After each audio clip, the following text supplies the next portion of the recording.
Jiva Korja, good evening to you, or good morning, or good afternoon, or if you're if you're watching this as a recording, you're all very, very welcome to another Fireside Chat.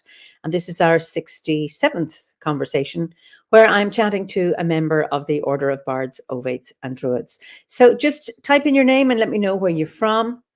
I just suddenly gone cold here in Kilkenny.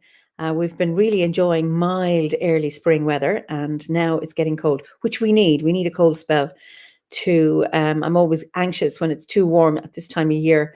Our buds come out and then the frost hits them. And then I've no apples then for the summer. Hi, Julia from Chile, London, and Philippa and Stephanie from Utah. Lovely to see you. From Boston, Essex, Belgium. Great. Poland. Lovely.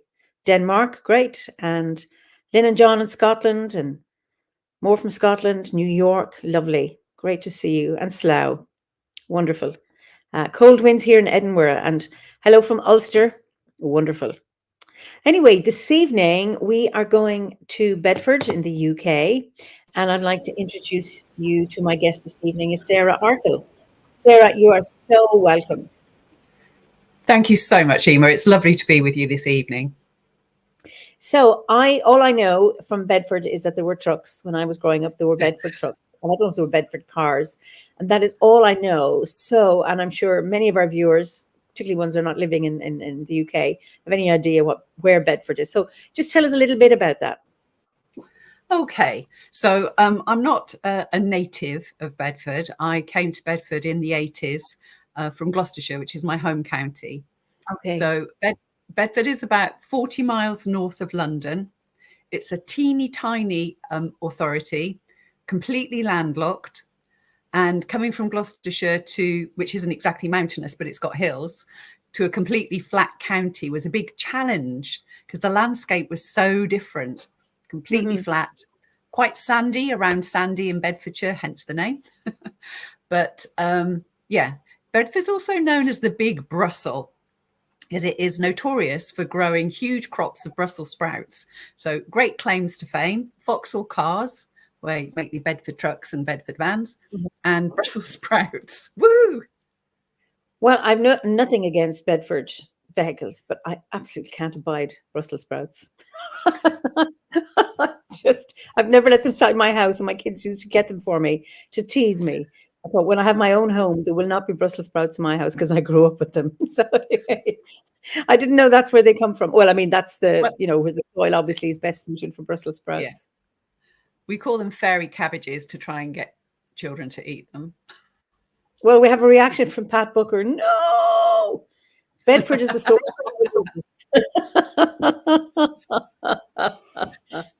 But it's a very fertile county. They grow a lot of fruit and veg and things here. So a big contrast to Gloucestershire, where it's sheep farming. So, yeah. Oh, okay. Well, and Julia Foy loves Brussels sprouts. Okay, so we're even.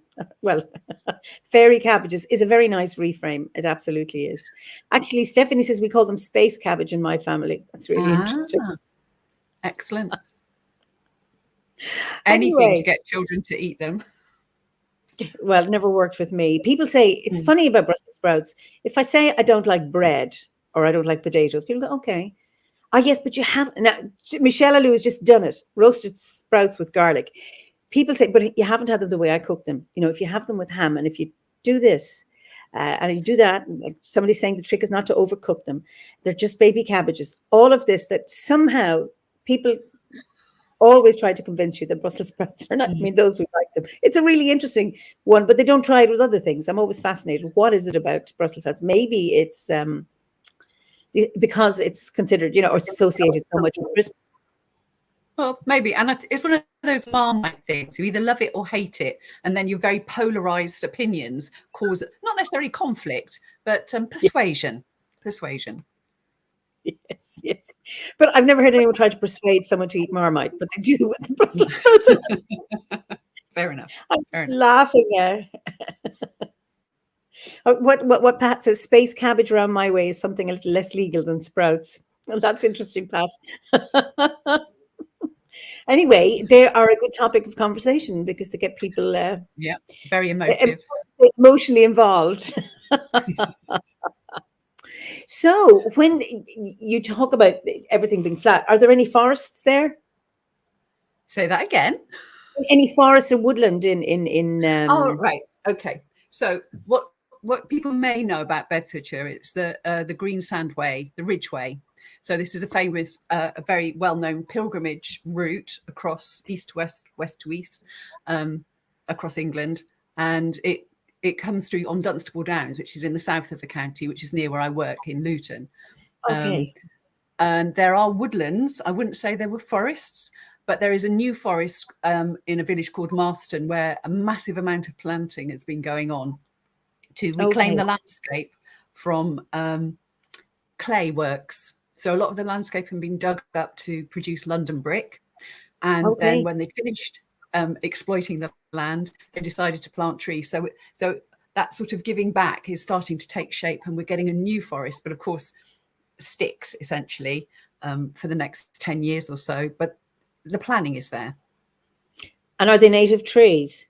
Yes, they are. Oh, that's good. They've done that bit of planning, so it's not coniferous forest. I know that often the tree planting here is that, which is such a pity, rather than planting native trees. So when you talk about that pilgrim route, what's it called? Is it like the Green Sand Way, I think it's called, and the Ridgeway. A lot of people, a lot of denominations walk the path. Another sort of famous person from Bedfordshire is John Bunyan. And there is the John Bunyan Trail, which takes part of the Green Sand Ridge as well. So there's lots of local landmarks, lots of local features that are triggered in Pilgrim's Progress. And and a lot of people walk. Explain who John Bunyan is, just for some of our viewers might not know. Oh gosh, you're testing my knowledge now. Okay, so he was John Bunyan was. Well, he was kind of a political activist in his day. He wrote this allegorical story, Pilgrim's Progress, about very familiar landscapes in England, in Bedfordshire, and drew parallels with the Christian story and about, striving for higher good and things like that. It's a very well-known novel. I can't honestly tell you anybody's read it, but lots of people have read bits of it. So it is well regarded. Funny, I haven't read it, and I've known about it, since I was in school, but I haven't. Actually, that's something I must do. Actually, it might be interesting to read it. So the Ridgeway, I know some other guests have mentioned the Ridgeway, but I wasn't too sure where it is. So where does it go from and go to? So it's across the south. It's if the county of Bedfordshire is kind of that ovally, it isn't, but if you think of it like that, it comes across the bottom of the oval here. So it comes across through Dunstable and Dunstable Downs, where Whipsnade Zoo is. So that they're up high. It's the highest point in Bedfordshire. It's quite a long way from where I live. It's the highest point, and it's across there. And that Ridgeway is a very. It's actually giving me the shivers talking about it. Actually, it's a high point, so it's a good vantage point to see quite a lot of the beautiful countryside. But it's also been trodden by pilgrims across the ages. So the energy of those I'm going to use the word magical occurrences where people join together to do a common thing has left their imprint of energy on the land, and people who join in and walk that walk are part of that magic and perpetuating the magic and the honouring of the land, the beauty of the landscape being there. And it's very exciting. And considering it's such a teeny tiny county, that's quite a significant landmark for us to take pride in. That place, Dunstable, is that perhaps the highest point in Britain by any chance? Are you being rude? No, because I lived in Lesotho, which it's a mountain kingdom surrounded by South Africa, and it has what is it? It has the highest It is the highest lowest point in the world. So I want to know, is that the highest point? Because you said that's the highest point in Bedfordshire. Is that the highest point in Britain? I honestly don't know. I would like to think not, but I genuinely don't know. Do you know, I'm going to have to look it up and post it on the chat tomorrow. I'm a librarian. I do these things. I have to know. That's wonderful. Now, Chrissy, Chrissy says it's the Ridgeway start in Avery because she walked it about a decade ago. And I remember her because she was a guest and she said she'd listened to all of the podcasts on the way. I think so many podcasts a day. I think it was like 6 hours a day of pod she was listening to it. But so it starts at Avery. Okay, so that's fascinating. It's been a long time goal of mine to walk the Ridgeway from is it Livinghoe Beacon to, is that what it's called? Ivinghoe Beacon. I don't know where that is, to Avery. Okay, wonderful. Yeah, and those points, Ivanhoe Beacon and Deacon Hill, another two high points in the vicinity of Bedfordshire. It's some of it's over the border in Hertfordshire, are part of the Michael and Mary lines as well. So those energetic lines that go right across from Cornwall to Norfolk, actually tiptoe into Bedfordshire just there, and we celebrate those lines and sing to those lines. I always used to on the 1st of May to connect with other people. I did some work with a fantastic woman called Danu Fox, who has passed to the other plane now, but she used to teach us about song lines. And did quite a lot of work with her about song lines. And she lives in Cornwall, so she would start not in the sea, but as close as makes any difference, where the Michael line comes into the UK, and sang to the energetic line. And so she then created people at certain points across. I'm going off screen. I do apologise. No worries. Key points across the country where people connected with Danu, but also with the Michael and Mary lines in different geographic posts right the way across to the East Coast. And it was a very powerful and joyful piece of work to be a part of. It really was fantastic. I haven't done it since Danu passed, but yeah, beautiful work. So, I'm just trying to get my head around this. So she was in Cornwall, or just at the sea, near Carnival. Yeah. Okay. And then there were people dotted along the line and then like arranging to sing at the same time, or? Yeah. So I can't remember the details. So I'm going to say at 2:00 on the 1st of May, we took our drums, we took our rattles, we took our voices, and we sang for half an hour, praising the land, glorying. And then people dotted along at various points along that line. Oh, that's wonderful. Absolutely. I just did it for half an hour or longer, for as long as I think the weather was generally pretty good, to celebrate our energetic line. That's beautiful. Yes. Absolutely beautiful. It was beautiful. So are there any ancient sites in addition to the Ridgeway in Bedfordshire? Okay, so when I came to Bedfordshire, I got quite depressed because coming from Gloucestershire, where I'm exaggerating for effect, you understand this. That's perfect. Exaggeration is okay. It's entertainment. Okay. So coming from Gloucestershire, where you could virtually sneeze and fall over a bit of Roman pavement or a standing stone or a significant tree or the whooping cough stone or anything like that, coming to Bedfordshire, and there was nothing, absolutely nothing, which of course isn't true, but at the time, absolutely nothing. Sandy soil. It doesn't create granite rocks. It doesn't create standing stones. Even if it did, they'd move so much, they'd go out the county with the sand. They just drift away.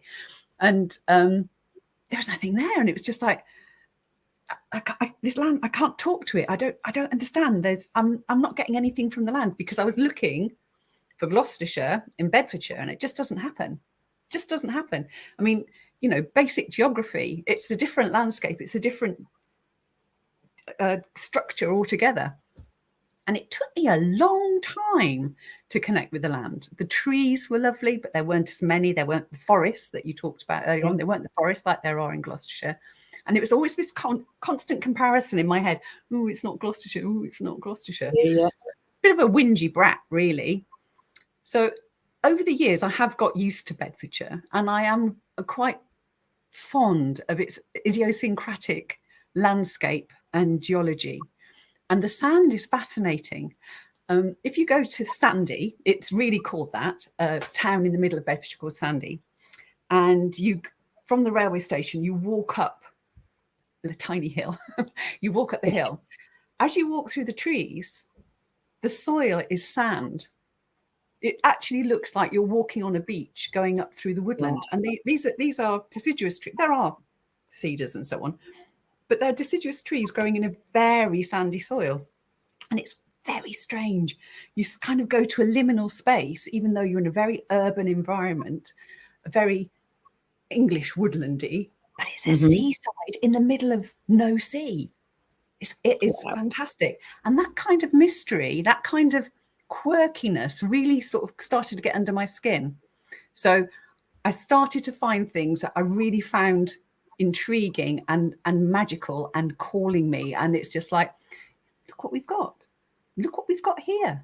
Look at these trees. They're gorgeous trees. The cemetery up the road, I love the cemetery, by the way.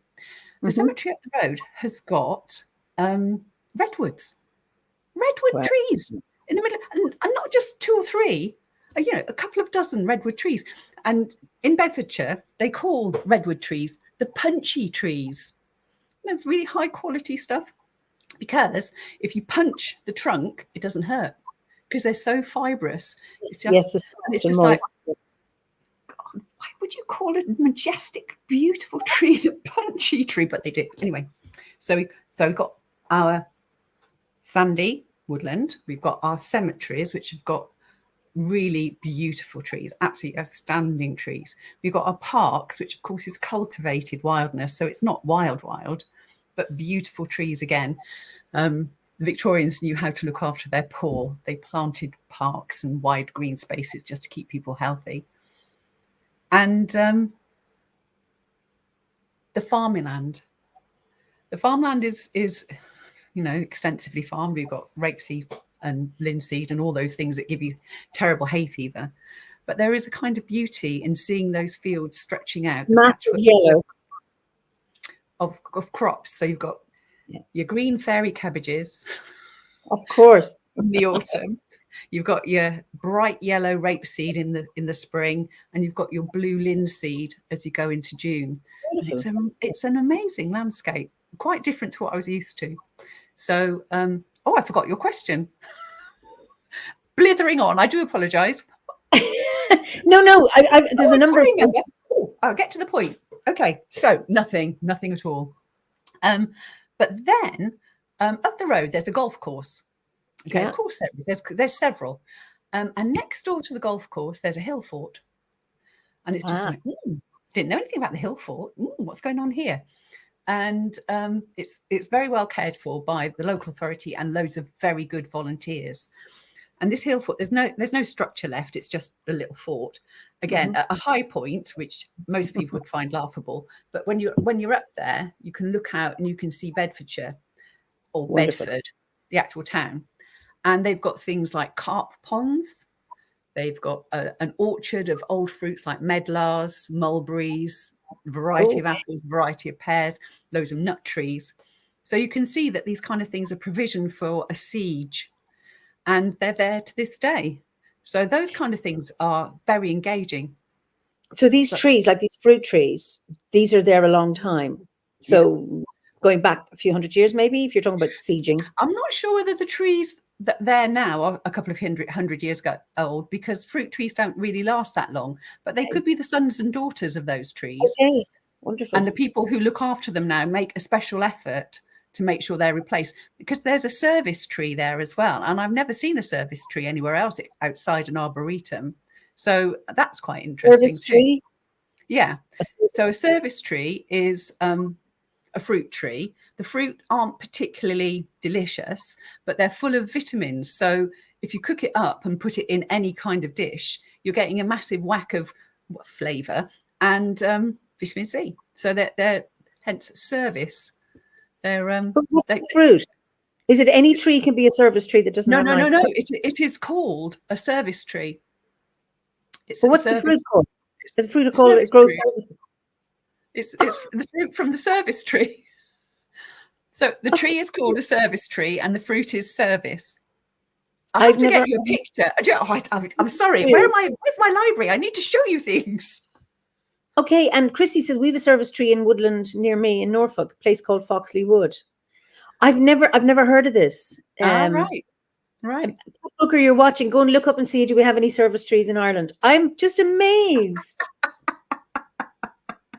So this is like, it's the Brussels sprout of trees. It doesn't taste good, but it's good for you. And if you cook it in a nice way, you might be able to sneak it into some child's mouth. Okay, in some way. Or put it, like if you've got a hedgerow jam and you could hide it in there. It's not distasteful. It's not unpleasant. It just doesn't taste very much. Okay, but small brown mulberries, fruit, Ron says. Okay. And hazelnut herb says it's got manganese, iron, and magnesium. Okay, this is really good. Thank you for that. I really appreciate it, because I am quite irritated. I can't look these things up. Oh, it's brilliant. Well, we've got loads of, I mean, we'll reveal your profession in a second. But there's a question you mentioned, and I thought, oh, this is really interesting. What is a whooping cough stone, or the whooping cough stone? Okay. So near where my family lives still, and I go back to very, very regularly, there is a stone. It does what it says in the tin. It's a big stone, and there's a hole in the middle. Okay. So in the olden days, in the days of yore, if your child was poorly with the whooping cough, you passed the child through the whooping cough stone, and you expect a cure.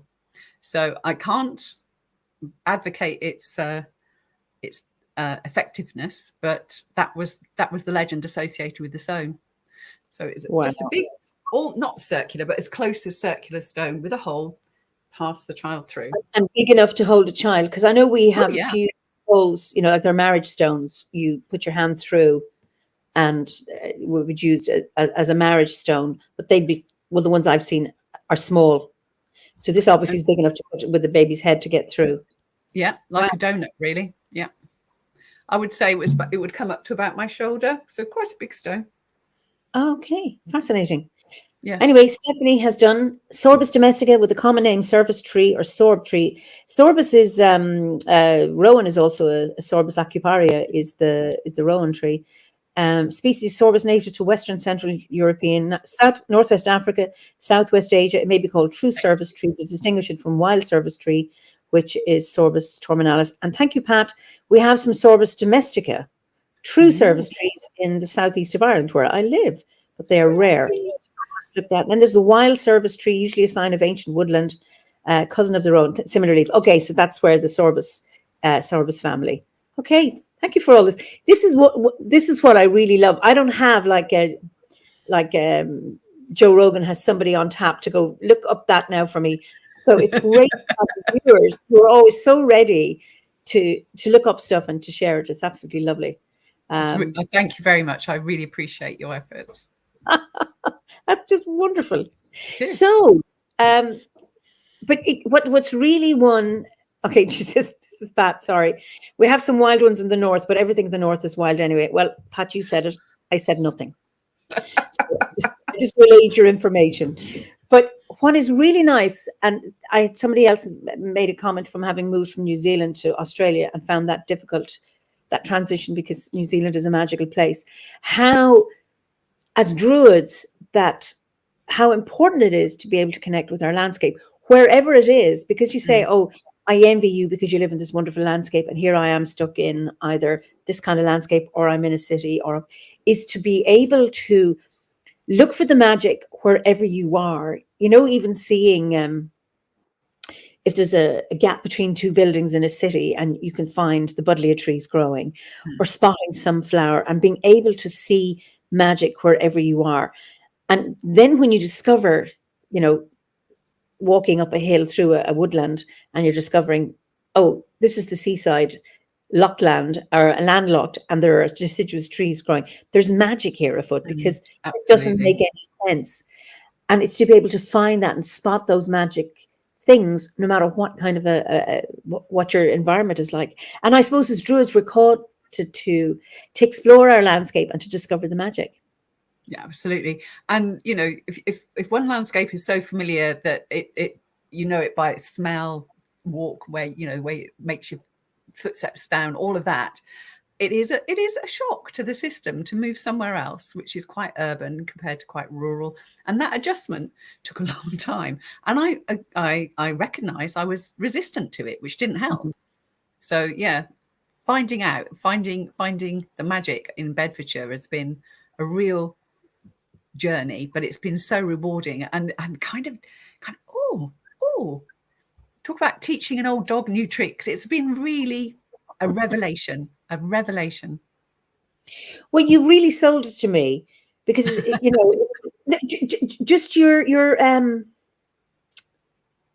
your discoveries. It's like, that sounds really, really interesting. I mean, thinking of singing on the Songlands or up and down, up, say, because it's down south, but up down in Dunstable.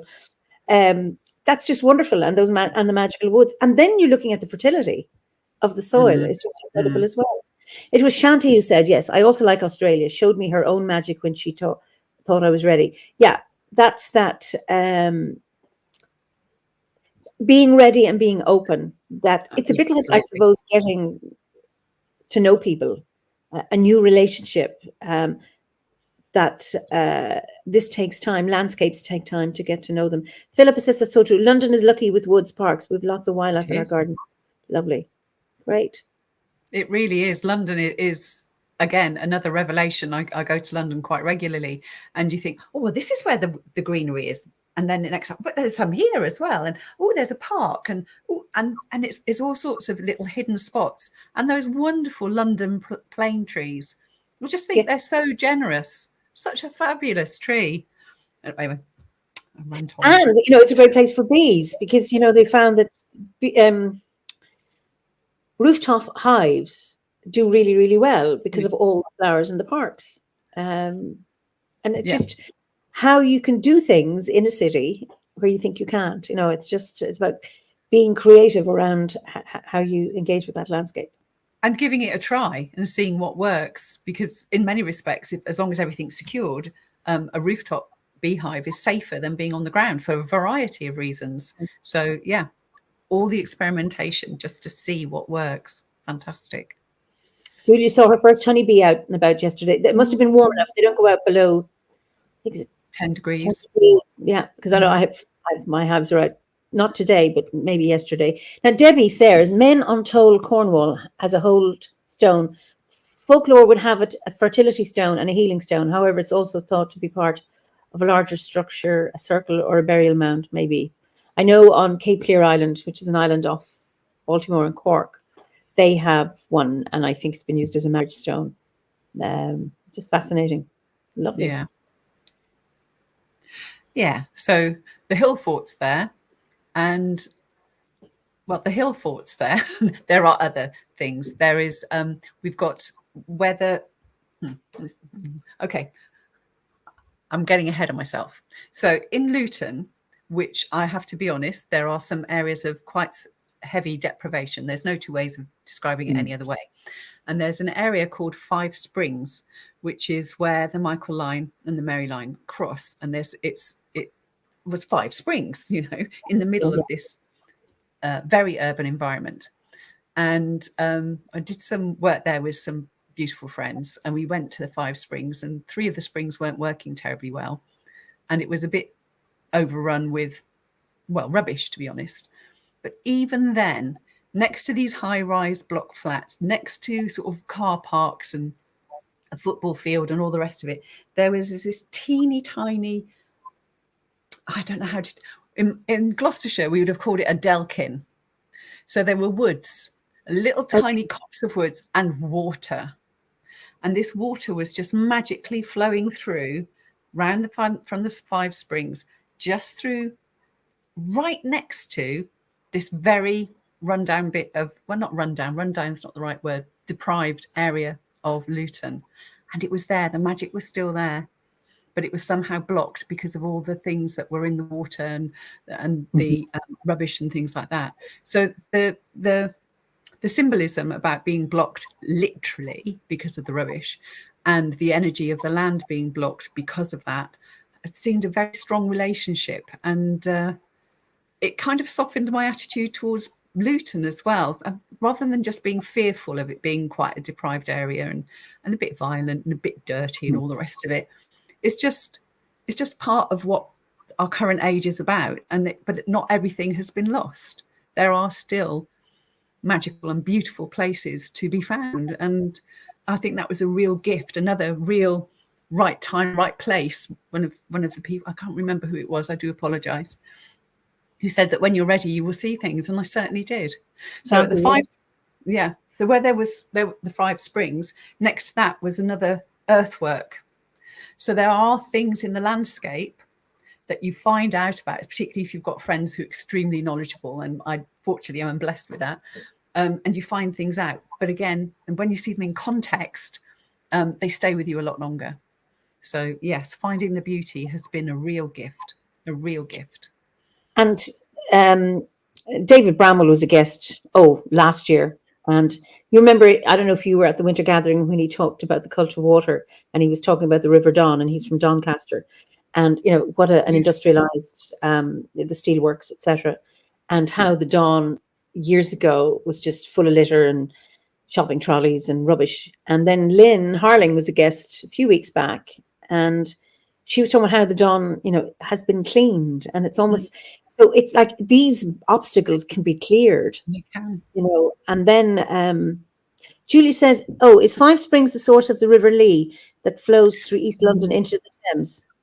Well, I think the jury's out. We'd like to think it is, because all those tiny little tributaries have to start somewhere. So if my friend Sue was here, she would tell me, but I'd like to think it was. Well, there's one way to find out. I know. You just need 5 people, one to take a spring each, and off you go. And off you go, indeed. Yeah. But it literally bubbles out the ground at that point. But Julie says she only walked it as far as Hartford. Okay. That's quite a long way still to be walking it. So hats off to you.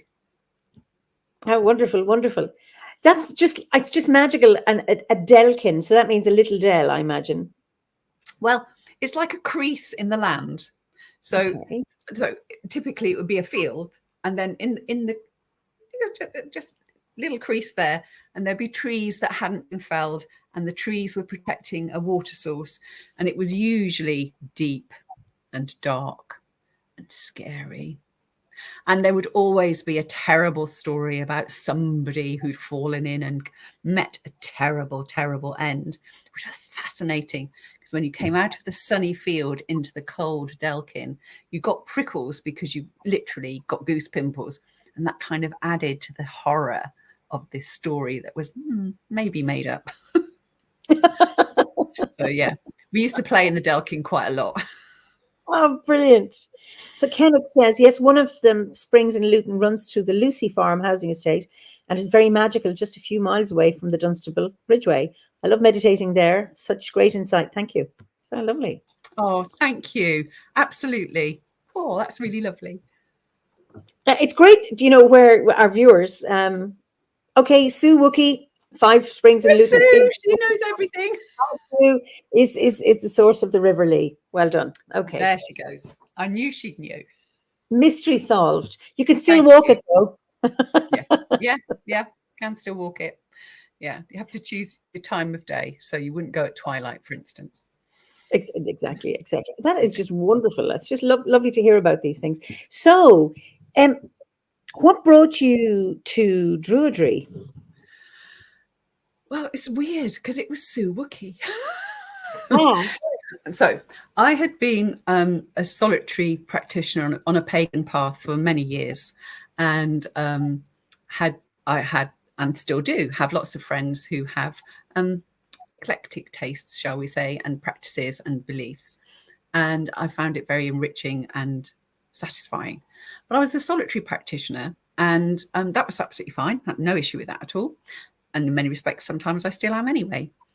But Sue said, "Oh, I've started to do this." And then a couple of weeks later, well, it might have been months, but a little while later, she said, "Oh, this is really, it's really engaging me. It's getting all my experiences with mythology and all the rest of it."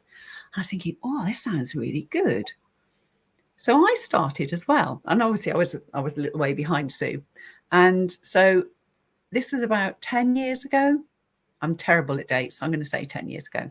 I joined OBOD and started the Bardic grade. And basically was hooked. There's a kind of fascination with getting that little, well, I know it's online now, so I'm sorry if I'm talking olden days, but you get that little thump of a packet of 4 little booklets and maybe 5, and a little letter, and it was just like, oh, this is my treasure for the next month, and even if I don't do all the tasks, I can read it, and it was just like a little personal. Oh, it was great. I really enjoyed it, and journaling, and occasionally write. I was terrible at writing to my mentor, bless her. I think I wrote to her about 4 times. But that process was fascinating. And I really enjoyed the Bardic grade. Resisted writing the review like everybody does, but got on with it in the end. And then I did the OBOD grade. Oh, my word. Fantastic. Had you come home? Sorry? No spoilers, but had you come home when you joined the OBOD? Yeah. This was really, it spoke my language. It was extending what I already knew. It was confirming what I already knew. It was just amazing, and it was beautifully written, and it was just like, here's a little idea. You can just take it at face value, or you can go off into the hinterland and do what you will. And it was just a fantastic way to develop. So the things that didn't really grab me, I just took on okay, let's just get on with it. And the ones that did, it was just like, oh, let's just shimmer off into the distance and take my time with this. It's great. I loved it. Absolutely loved it. And that's the same with the Bardic as well. If this feels right for you, do it now. And what's fascinating is that because the teachings are there, it's like, here are things we'd like you to do, or we're inviting you to do, if it feels right and if it doesn't. And it's lovely because sometimes there's an edge, and you can meet that edge and go with it, or you say, not now, and leave it. And maybe at another time you can come back. There's no right way. And it's the magic of the journey that it just takes. You determine, well, actually, you think you're determining the path. When you set off, you've no idea. It's a bit like the 5 springs. It can be any one of them, and that's the magic of it. This being open to an adventure, and absolutely, that's the perfect word. Yeah, and the great thing about going on to the Druid grade was the ability to go on the Druid Gorse, which I really, really enjoyed, and I've really, really missed during lockdown, and I'm so glad we've got another one coming up. But I'm not saying anything against the grade, because that was still that lovely getting a little packet and going through familiar and unfamiliar territory.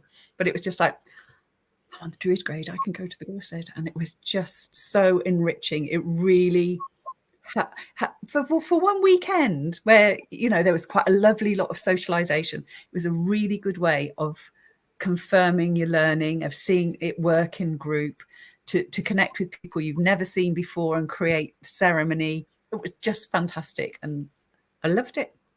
I've loved every aspect. It's been great. Just as a question, Sarah, yes, the postal way is still there.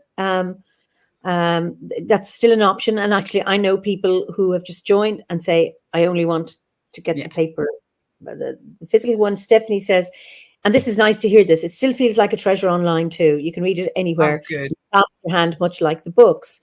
And I think this is what's lovely, is that option is there whichever way you can. Because it depends on, I just loved getting the brown envelope and that little bit of a excitement. I don't get the same with an email. I know sometimes I do if I'm waiting for something, yes. There's something about the tangible thing, but it's like it's horses for courses, just that. It is. And I was the kind of person that liked getting post. When I was a child, I sent away for anything that was free, just so I'd get some post. So I'm not saying that's quite the same with the courses, but it's that kind of appeal. I just like getting post. So, but I do understand that, when your email arrives and you can carry it around on your phone or your tablet. Sorry, my cat's just come on and it's going to burn his whiskers on the candle. It's your thing. It's you can hold it close. It's really good. Right. Yeah. That says the online version is great for those with dodgy eyesight. Absolutely, because it's easier to work with. So it's just the choice, it has greater capabilities for people, which is just which is wonderful, and being able to meet. So Hazelnut Herbs started OBOD last month, and I love the lovely voices when I listen to the course. That's Philip's voice, I think, absolutely lovely. Yes. So, yeah. And we'll be meeting at the Gorset soon. So next month. Hurrah. No, and I can I just also say that I love being read to. So I completely get that a spoken word version of listening to other people talk to you, of listening to the recordings. I do love that. And I think that is part of the, it's part of who I am, but it is essentially, if you're a storyteller, you're also a story listener, and part of the story is part of your learning. So I think listening to beautiful voices telling you things is a great way to learn. Well, it's interesting because I've only discovered audiobooks. So Pat would say, oh no, audiobooks because of her eyesight. And my mind wanders and I'm listening to something where even my mind wanders because there's always some kind of connection or association and off I go. But at least if it's it's the same page and you can find it somewhere on the paragraph, but then wandering off, where was that? But I've discovered somebody had given me a gift of an audiobook. So I downloaded the app. I'm actually really, really enjoying it because you can go back. If I've gone, you can go back with 30 seconds or something. And I found it really, really, not for novels, because I like to look and read and use my eyes for novels, but for nonfiction. I am now listening to more books now, nonfiction, than I would if I had them in the flesh. So I'm actually enlightening myself more than if I don't have the time to sit down and read nonfiction, because I have only limited amount of time. But I'm doing something, I can listen, and I'm actually really, really enjoying it. So that thing of listening to a voice talking to you, I'm appreciating it now more than I would a few years ago. So it's quite a high skill set. I mean, reading and listening are very similar skills with different senses, of course, but it is a high skill set to listen and process. Oh, sorry, I've gone into professional mode. Sorry. Oh, how boring. You are a librarian. It's out. Go on. Oh no, I've been outed. Yeah, no, it's a very high skill set, and it's if you listen to the radio, if you listen to podcasts, if you listen to books, all of those skills are quite high, make your brain work in very subtle and nuanced ways. And it's a really good skill to develop. And I must admit, I've become a bit of a podcast queen. I listen to a lot of trash, but nonetheless, I do listen to a lot of You are listening. And now, Pat, and this is an important thing, listening is great for oral learning, kind of traditional for druids. And I think, there's a lot in that. And Stephanie says you can multitask with audiobooks. I do that. Mark says he just finished listening to the interview with Austin Fisher before this broadcast. You're dedicated, Mark. Well done. And then Hazelnut says, I love listening to the Celtic toned voices telling tales. It sends me somewhere lovely. Yes, and I think accents are really nice. When storytellers have a particular accent that calls you, or accents are very important, actually. I agree. One that calls you or not, and just beautiful. Yeah. Lovely. I am that old that when Harry Potter came out back in the day, in the last century, give over. But it was. There's no two ways about it. It was the last century. About the last century. Okay. Okay. A couple of novels in, they started to produce it in audiobook form, and it was on cassette in those days. Oh, yes. And we used to take the cassettes, all 10, on holiday with us and play them in the car. And it was an absolutely fantastic way of passing the time, because the journey just went, but also latching on to the stories. So, the technology, it can be used as a group, even something like that as a group activity, as well as, for your own interest and information, I suppose. Yeah. Managing children on a long journey is lovely. Yes, absolutely. Okay. Yes. So, when you think about your Druid practice, would you when you look at Druidry, is it something you are or something you do? That's very interesting. I think it started off as something I do, and because it's become more of of my solo practice now, it's become more of who I am. And particularly as I moved through the grades, that each characteristic isn't the right word, but I can't think of another one at the moment. But each characteristic of the grade seemed to apply to my life in some way. And I've kind of owned that and find my own version of it to the way that I live my life. So that has been an extension of the journey in process, but also after the event, on reflection, on recognizing who I am. The Bardic grade was, everything to do with story. I worked in schools library service for 18 years, and I was up to here with children's literature. I knew a lot about the printed word and was absolutely immersed in it on a daily basis, promoting it to children, getting them to talk, getting them to tell me why they like books, to read books and all the rest of it. I loved that job. And I just thought, I've been a bard for 18 years before I started the course. So that's interesting. Put that one in the backpack. Sort of going into Ove, all my fascination with herbs and pilgrimage and story, always story, Yeah. And the stars and land features. Oh, am I giving too much away? Oh no, bad me. Anyway, all of that, it just appealed to that part, that sort of quite creative part of me. And then the druid bit about that detachment, that reviewing, that being no judgment, that has actually been a really hard life lesson, because you realize how much of yourself is reactive. Well, no, not yourself, myself was and is still reactive and judgmental. And it's just like, no, that's not appropriate. So dropping into that space where you work from and thinking, what could I do differently? What is more appropriate? It has been very much who I am, but it has grown, and it grows daily, let alone year on year. That stepping out of judgment into a non-judgmental place it can be very, very challenging and difficult to do. But at the same time, it's challenging. It's also very freeing. And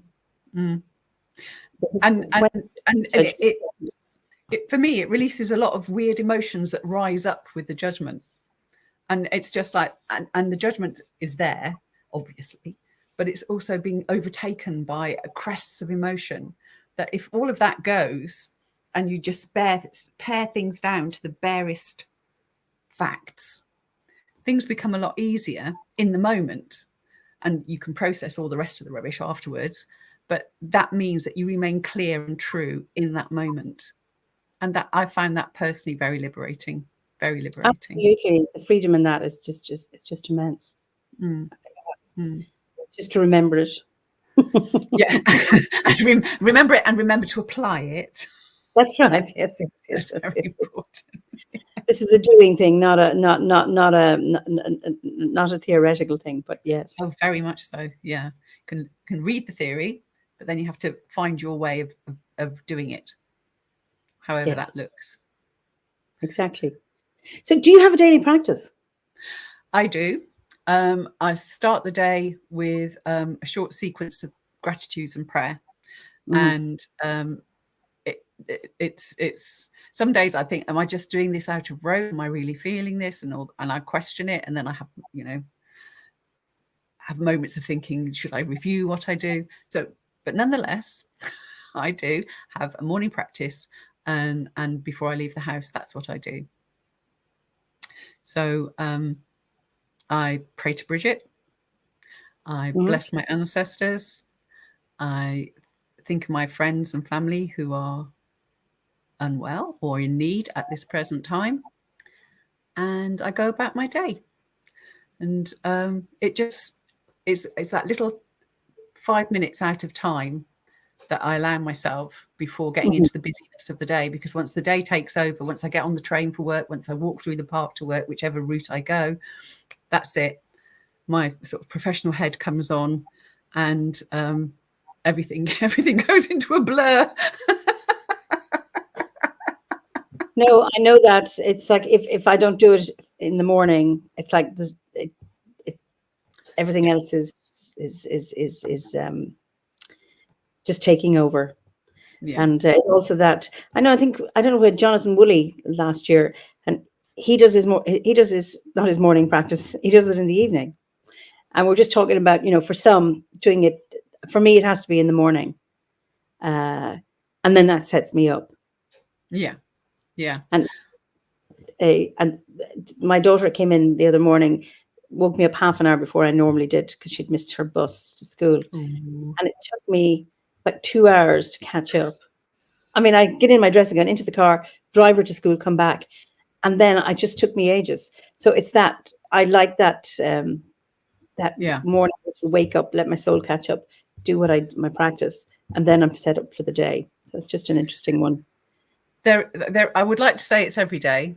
I don't always do it, but I do like to have, just before that kind of cover your head with the duvet kind of thing, just a moment of gratitude that, I made it through another day. Hurrah.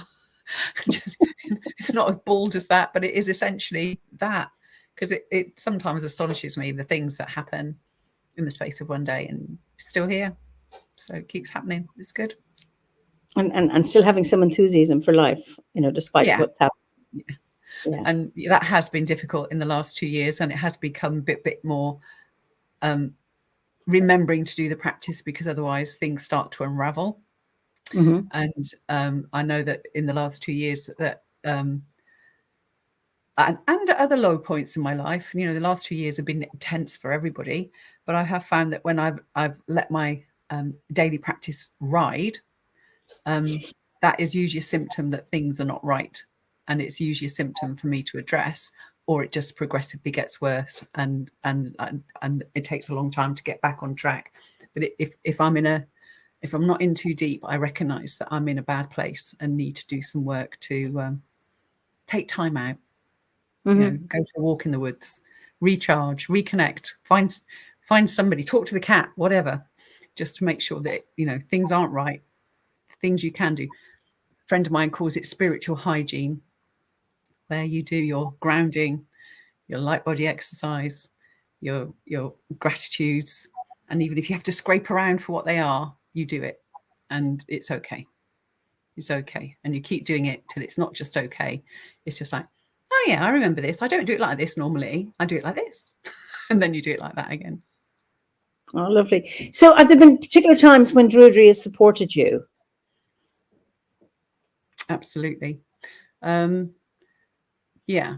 I mean, obviously they're quite personal and quite devastating. It might not sound like very much to other people, but finding a way to deal with uncomfortable situations, finding a way to deal with how I feel about myself, reflective practice on those kind of things has been, it's not a structure, it's not a prescriptive, it is just a way of saying, well, think of it like this. If you use this story, what does that tell you about it? Nothing? Well, are you sure about that? So it's just finding another way of thinking about a situation. And if really at loss, which does happen, just reading one of the books, the many books that I gathered during my grades, and just a chapter here and there to actually bring me back on track, and just to find, there's that thing. And I only really found out about it recently, and I'm not sure if it's true. And I wonder if you or anybody who's watching thinks about bibliomancy. Oh, where a book or a chapter or a poem or something, you just open a book and you read the page or you read the chapter, and it's the magic that sets you back on track. And I think there are some books that do that for me as well. Oh, so, absolutely. I couldn't agree with you more. I've experienced that too many times for it not, I can't say it's to be true, but so many times that has been really, really helpful. I know I've been with people who've said, I've just opened it. Oh my God, someone says, that's what I needed to hear. It's a bit like oracle cards, Yeah. You pass it around at a workshop or something, and you say, okay, you have a question or something. And so many people have said, I asked this question. This is the card I needed. Oh my God, this is amazing. How did this happen? And it just did. I mean, the skeptic can say, oh, well, you can fit everything to anything. Nah, it happens too often. Sometimes it's really, we're getting loads of reaction here. 100% yes, it happens. This is from Deborah. That it's not just a coincidence. There's something else at work that it has happened too and not often. least because you have chosen the books in the first place. And I do believe that as well. At the moment, I'm surrounded by books on applied psychology, so I'm not going to look at those. But if you, what I call my druidry books, I chose them as part of my journey through the grades. So of course they're going to be relevant to that inner core. So it's kind of inevitable that something is going to chime a chord, but to be very precisely what you need at that moment for that need, I think there is something in it. Yeah, well, you're getting lots of agreement here. Right. So you mentioned your ancestors. So how do you honor your ancestors, or do you have a strong sense of, is it your blood ancestors? Is it the ancestors from Gloucestershire? How do you connect with the ancestors in Bedfordshire, or how important is that to you? How do you navigate your way with that? Okay, so all right. So ancestors in the abstract, so ancestors of spirit, ancestors of place, those are the ones I connect with very specifically in Bedfordshire, because again, when I was working with Danu Fox, we did a lot of work about, your house. My house isn't very old; it's only about 100 years old. Was built on land that never asked to be built on, and that kind of knocked me back. No, of course it wasn't asked; it was just taken, like everything is. So honouring the land that your house is built on is like your starting place, and then you move out. So working with that has been very helpful in dealing with in relating to ancestors of place, and even places that I know very well, or I visit, or I go on holiday to. Same kind of process, because you're always going to stay in a dwelling of some kind, even if it's a tent. You didn't ask for a tent to be pitched on this land, but there we go. So ancestors of spirit. I have a strong connection with Bridget, and I find her in all sorts of places that some are associated with landscape, but I think she walks with me, so she's not going anywhere. So that's a constant. That's not a difficult one for me. Ancestors of blood. I have a small awareness of, because when it was in the Gueres, I did a bit of research. Well, I say I did. That's a big lie. It's a big lie. I'm sorry, I lied. My mum did a great deal of research on our ancestors and found some photographs of relatives from the 1800s, which is quite rare because we're quite a poor family. And then we started to gather things like family stories, which is always fascinating, especially when you find out about your mad uncle. But we won't go into that story now. So I've got photographs of family with my name, because there are names in my family that are passed on from generation to generation. So there's a Sarah, in those Victorian dresses with those big poofy sleeves and everything. So, and she's laughing, which I love. So there is a sense of an actual physical image of one of my ancestors. Not a very deep ancestor, but the deepest connection I feel really is with my family from the Forest of Dean. There is a big part of my family that come from the Forest of Dean in Monmouthshire, and that forest.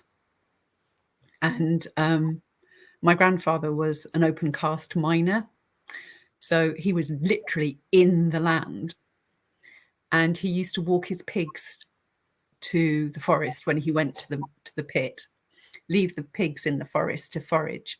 He'd go down the pit, and on the way home he'd bring the pigs home. So he was in the land, and the pigs were from the land. And that connection, that symbology of the pigs, of the earthworks and of the trees and the gift of the forest, so that even a very poor family could eat, that felt very deep and very profound. And that really connected me to trees and ancient places with ancient beings and feelings and unexplainable things, just something you knew to be true, but you couldn't actually really describe what it was. And that feels like ancestry to me. Ancestry right back to formless beings, not people. That really deep. And I'm quite surprised about that. But nonetheless, that's very profound for me. So it was a great start. Sorry. That is just beautiful. I just love. What's open cast mining?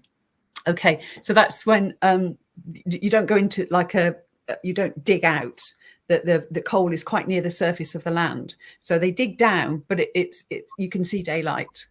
Okay, it's not very deep, and the thing with the open cast mining is that it tattooed my granddad's head. So he'd get lots and lots of little wounds, and the coal dust would go in. So as a very old, because I only knew him as an old man, well, not obviously, but I did only know as an old man. He used to have these, and I thought, oh, he's got veins. He's got veins on his head. And so I thought, no, that's not veins, that's coal. And he was literally tattooed with coal on his head. And that started a whole chain of thought about body markings and what are your scars? What marks you in your environment? What marks you from your choice? What marks you from the work you do? And I'm quite fascinated with that. I have tattoos myself. And my granddad didn't have tattoos, but he had this marked head that he could never get rid of. Mm-hmm. So it was much more noticeable because it was on his head. He's quite bald, bless him. So so that ancestry whisper of the sacred pig, that fed families, and the trees that fed the pig, and the coal that kept the family warm and cooked the food. Very connected, very deep. These were oak trees. Obviously, it was acorns the pig were eating, or yeah. Wow. A few beech nuts as well, but mainly oaks. Forest of Dean used to have loads of oaks. So you had very healthy pig meat. Yeah. Well, they did. He'd stopped keeping pigs after the war. Oh, okay. I'm talking about quite a long time. I'm not that old, but it was quite a long time. I am old, but I'm not that old. No, it was sheep that he had by the time I came along. So the pigs had gone. He was very fond of his pig. I'm just fascinated, taking your pigs to the woods or to the forest and then going to work and picking them up on the way back. How connected to the land he was. And the fact that the pigs looked out for him and waited for him to come and pick them up. It's like it was really. They didn't think anything of it. They didn't think it was extraordinary. It's just what happened. That's what they did. Wow. It's normal. It's incredible. And it's interesting you're talking about, his tattoos. Why did you get tattoos? I'm always interested in why people get a tattoo. Okay. Now, what I have found is you can't really have one tattoo. Okay, so I'm just putting that out there. So my first tattoo was possibly, people will probably disagree with me, was possibly in one of the most painful places ever, which is here. Here on your wrist. Okay, and I don't know if you can see, that's a picture of a rose. Oh, okay, yes. Rose. And Rose is my daughter's name. Oh, lovely. So, yes, I mean, it's a bit schmaltzy, but the backstory to that, and I will just share it with you and a good few friends, is that my journey into parenthood was not straightforward. And I had some very sad losses before I got my daughter. So when Rose was born, it was really just the most amazing gift to my life. And every day I would be rejoicing that she was on the planet and that I was her mother. So it wasn't immediate because, you're very sensitive after you've given birth. But when she was a little girl, I had this tattoo. So then after that, I had quite a long time ago. Yeah. This is when it wasn't common for people who weren't sailors or whatever to get tattoos. Not as much as it is now, but there people were being tattooed. Well, the people I knew were being tattooed. And so from there, it just went from tattoos to sacred tattoos, where you were tattooed in ceremony, which was an amazing. Didn't stop it hurting. Let's just be honest here. Particularly when you're a bit of a daft date like myself, and I chose my next tattoo to be on my foot. Wrist foot. What a stupid choice. Anyway, I did it. And then I had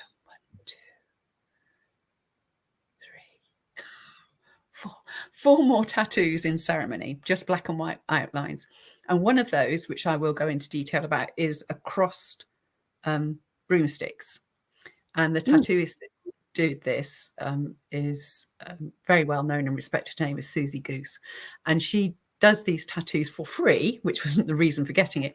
The reason for getting it is to honour the women that died as part of the purge of witchcraft in Britain. And she said these broomsticks are a symbol of pulling one of the women out of the fire. And I really like that analogy. So I had one of those. So I've got one of those. And my last tattoo to date is a big one on my back, which is the story of the crow and the sun, where the crow flies to the sun to bring back a story. To bring back sun. Okay, so back in the day, earlier than the days of yore, the animals lived in beauty and harmony, and they all lived together. And winter was very short, but there was still winter. But one year, the animals were not happy, and they grizzled and complained that winter was too long. They were too cold. They wanted the sunshine. It didn't show off their feathers. It didn't show off their fur. What could they do? Grizzle, grizzle, moan, moan. Now, Crow was completely white, so white he was almost transparent, beautiful, sort of almost rainbow bird. And he loved his animal friends, and he really wanted to help them. And he thought, what can I do? What can I do? They're just so unhappy. How can I stop them being so unhappy? So he decided to fly to the sun and to bring back a coal from the sun back to Earth, to remind the sun to come back and shine on the Earth again. He thought, can I do this? I don't want to do it. It's a bit scary. I don't want to go. No, I will do. I won't tell them. There'll be a lovely surprise for them. So off he flew to the sun. Off he flew high, higher, past the stars, past the moon, on and on to the sun. And as he got close to the sun, it started to burn his feathers. He thought, I must keep flying. I mustn't let the feathers drop out. So he kept flying, kept flying, kept flying. The closer he got to the sun, the more it burnt round his beak. Kept flying, kept flying. And as he pecked a tiny coal from the sun, it burnt his mouth and his throat. But he didn't mind. He gripped the coal and flew back to Earth as fast as he could, hoping that his feathers wouldn't fall out on the way. And he landed with the coal from the sun and dropped it on the Earth, created a small fire, and the sun saw it and came back. And when the sun came back and all the animals were admiring their beautiful coats and their beautiful feathers, they looked at their friend, the crow, and said, what's the matter with you? In fact, who are you? We don't recognize you. And he said, but it's me. And he couldn't speak properly because he'd burnt his throat, and he croaked instead of spoke in his familiar voice. And he looked down at his feathers, and they'd all been burnt black in the sun. And there he was, the truest friend anybody could have, completely transformed in his efforts to bring back the sun for his friends. And his friends were ashamed for grizzling and whinging and saying how miserable they were. And they honoured their friend, the crow, for bringing him the greatest gift of friendship, not the heat from the sun. Oh, it's wonderful. It's beautiful, really beautiful. What is it? I love that analogy, saving a sister, and love the crow acknowledgement. And I've never heard that story before. This is Julia. I wish I'd had, as I saw a black crow with mottled white wings in my park last week. Oh, that's just a beautiful story. And so that's one of your tattoos. Yes. Or that's yes. The whole story is in one tattoo. Oh, So that's the nicest story I've ever heard about crows. Now, somebody has a question about, could you expand on ceremonial tattoos, please? Okay, like what does the ceremony implies? Okay. What is So it depends, obviously. I can only speak from my own experience, so it may be different for different people and different tattooists. So you create a ceremonial space, a safe space, and essentially there's a circle of people. In my case, it happened to be a circle of women with drums, the tattooist with all her equipment, and the support women. This was very important, especially if you had never had a tattoo before or not had a tattoo before on your foot. So before, there was a process. So there was a like a little bed, and in the kitchen there was a kettle. Very important. So started off with 1 cup of tea to calm you down, to get you into the zone, to smell the herbs and to take the tea, valerian, that kind of thing, the kind of soporifics that you might, a bit of chamomile. You joined the circle of drumming women, and then when it was your turn, you sat in the tattooing chair. And while that you were you chose your picture, whatever you were having, your image or whatever, and the tattooist would do this on your foot while the women drummed and sang to you to give you strength to bear the pain of being tattooed. And you, when you'd finished, I'm talking quite quickly about the process. When you finished, you were given chocolate because it is very sacred. And then you had another cup of tea, a different set of herbs to give you strength to help you heal, so that your tattoo would take, and you could get into the little bed and rest there until you felt your equilibrium come back. Some of the women had quite big tattoos, and it made them a bit giddy. And then when you were ready, you joined the circle and supported other women as they went through for their tattoos. So it was a ceremonial space created with ritual, but also it was a practical space where you could prepare, have your tattoo, and rest afterwards. And I'm not going to say you were held down, but you could be held down so you didn't twitch while you were being tattooed. And sometimes that's important, but you were held down with permission, not against your will. So how long did that take? So if you had, a group, how many women did you have? I'm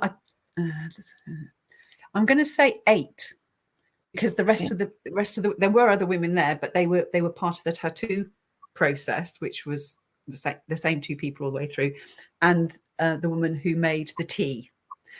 So that it was different teas, and she stayed outside and made sure that everybody was recovered from the tattooing process. Because you do get kind of euphoric after a tattoo, which is great, but you can be a bit off balance for a while. So nesting down into a little sacred bed for 5 or 10 minutes was really quite a nice way of coming round.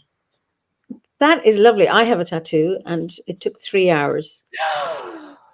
And Oh my goodness.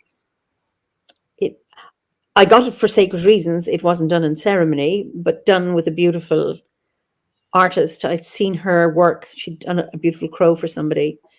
But I remember breathing, doing all of that. And it started off fine. I can manage. But by 2 hours, this was everything was getting more and more sensitive.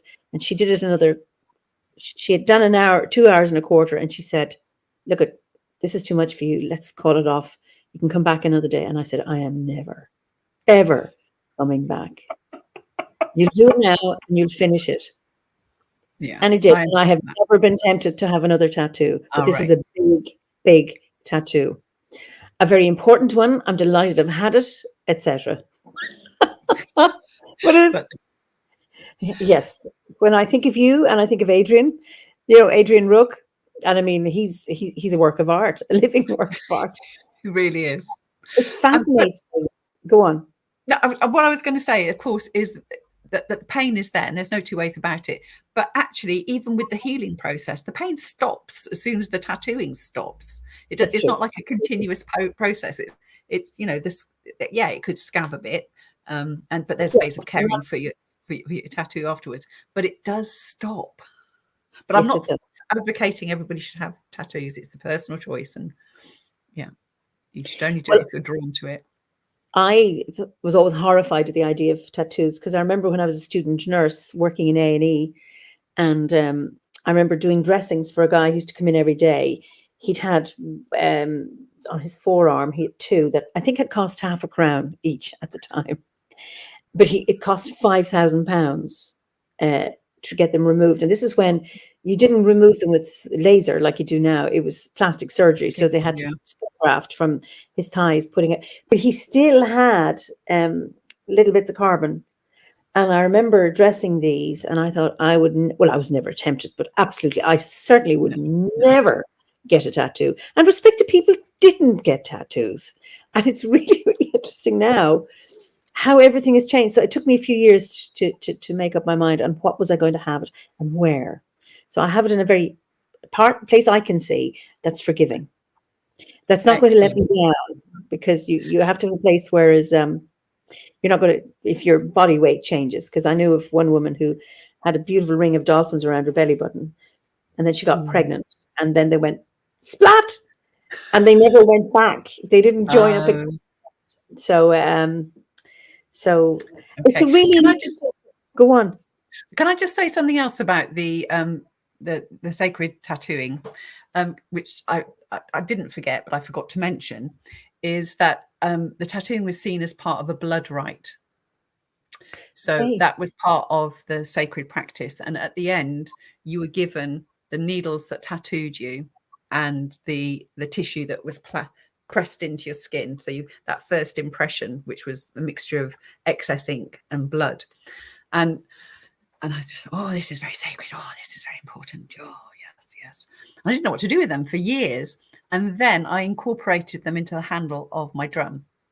So that bit, that decision, that choice, and that bit of sacred me and the tattooing is bound into my drum handle. So the beater or the handle that you hold. At the back of the drum where the lacing is joined. It's in there. It's bound into that. Wow! So you're holding that all the time, every time you play the drum. Yeah. Wow. Oh, it's incredible. So Stephanie says tattoos are considered the norm where I live now, and it's so fun to hear the stories behind each person's tattoos. All very spiritual and meaningful. Most folks druid pagan at heart. They just don't know it yet. Yeah. So it's really interesting. I remember, someone says, "What are you going to do if you got a tattoo? And what if you're going to hospital? What's the doctor going to say?" And I'm going, well, at this stage, if you're in hospital, who cares? Yes, but people don't comment anymore about tattoos. They're interested that it's mainstream, which is a really interesting. How has that happened when before it was just a certain group, a cohort of people who had them? And the connotations for that were extremely negative. I can remember reading a book called Dorothy Parker's Elbow, which is a collection of short stories on tattoos. And Dorothy Parker, who in the 20s and 30s was a very lady of society, very bright socialite, had a tattoo. Oh, really? On her elbow, which of course she could see, but nobody really knew it was there. So it was a kind of like in plain sight, but discreet tattoo. So in many respects, my rose tattoo is like that as well, because although most people know I've got it, very rarely see it because you're kind of not looking for it. Do you know what I mean? So it's hidden in plain sight, which is part of the mystery of tattoos for me as well. It is, and I'm just fascinated that in the 1920s, I mean, which was a very independent woman anyway. Yeah. But to have that, it's like, wow, what an act of, I don't know, it's not defiance so much, but self-expression and not holding back. And I think it's defiance. Absolute defiance. If you go to the Wellcome Institute in London, the one opposite Euston, they've got some very obscure things in there, but it also includes a collection of skin that had been donated that had tattoos on. So that's quite, macabre really. But it's kind of a social history of styles of tattoo. And I think a lot of them were sailors or circus acts. But yeah, that's who had in their will said, okay, I want my skin to be removed and donated or sold or whatever. And then somehow or other, the Wellcome Institute, very strange collection of things, but they managed to collect them up. I know I asked Adrian, what was he going to do? And, because Adrian Rook, and he said this on this as well, that he'd suggested to his sons that, they take the skin off and make drums for his grandchildren. Wouldn't it be lovely? Playing with drums made from Grampy. Yes. And they go, absolutely not. But not for me. For some reason they didn't appreciate it. Now, Francis Joy says, this is interesting. The stigma of being tattooed changed when more women began having them. Before, the stereotype was men who were sailors or had been in jail. And then Pat says Dorothy Parker's, because she was cool. She bequeathed her estate to Martin Luther King Jr. Now, that I didn't know. I didn't know that either. Thank you. That's great. That's great bit of information to tuck away for another day. Thank you. Gabrielle says, couldn't they have taken a photograph of their bodies? It's not the same thing, Gabrielle. Sorry, no. I'm certainly not bequeathing my tattoo to anybody. They can rely on photographs. Yes. It's just interesting how people, but when you think of it, it's a pity to bury the tattoos. Well, it's the person, isn't it? And are they quite the same without the person attached to them? I don't know. That is true. It's like removing someone's beautiful eyes, but they need a context, Yeah. And if it's gifted to for medical reasons, that's one thing. Skin grafts with your own tattoo as standard would be quite an interesting way forward, but that's going down an avenue that maybe we don't need to explore at the moment. No, it's just. But Salve says, well, to be honest, we know we have evidence of ancient tattoo rites and often now discovered on preserved Bronze Age and earlier body finds. Sadly, with Christian influence, it was deemed demonic. Yeah. And then Francis, there's a link there of a poem, Pics by Barbara Moore. Certainly they had woad, but did they, maybe they had tattoos as well. So what would they have been using to stain the body? I know when I was getting mine, I had wondered about color. And the guy says, well, body will reject color, because colored ones fade after a while, but not the carbon, because we are made of carbon. So I decided, well, why would I was kind of, is it right to put in something in that I want my body will reject? Because you know how pure and... Sorry. You mustn't laugh. Sorry. So anyway, I thought, I'll stick with the carbon. So Francis says they tattooed animals on their skins. Okay. That was what they put on. Okay. Wonderful. So. Okay. I'm just processing that one a little bit. Yeah. There we go. But yeah, tattoos are still quite emotive in my family, but yeah. You mean your siblings aren't a bit horrified at your behavior? Not my siblings so much as my mom, but she is, of that generation. There we go. That horrible thing, as she calls it. And it's too late, it's done. Way too late. Yeah, I remember when my daughter came home with her belly button pierced, and I thought, and her ear, and she's 16, and I thought, okay. I got my belly button pierced once, but it didn't heal, and I have wonderful healing powers. Absolutely, everything heals. This wouldn't, and I gave it 8 months. It kept. Then I realized, you know what, my body doesn't want this. Yeah. So I let it go, and eventually my daughter did as well. So I had my belly button pierced as well, but because I'm a librarian, I carry books next to my body because that's what you're supposed to do in all the health and safety stuff. And I was inadvertently resting the books on the piercing. And I just thought, oh, no, that's an accident waiting to happen. And that's when I decided to take it out and let it heal up, which it did, fortunately for me. Yeah, and I was disappointed because I wanted one. But anyway, just have to let it go. It's not for me. Yeah. So Deborah says, I didn't know the Druids have tattoos. Not all Druids do. I'd say the majority don't. I have no idea. No. I didn't feel obligated to get any tattoos because I'm a Druid. It was for different reasons. Same here. So this is wonderful. Just people have different preferences and different forms of expressing whatever it is they wish to express. Absolutely. So you mentioned you're a librarian. So do you have OCD?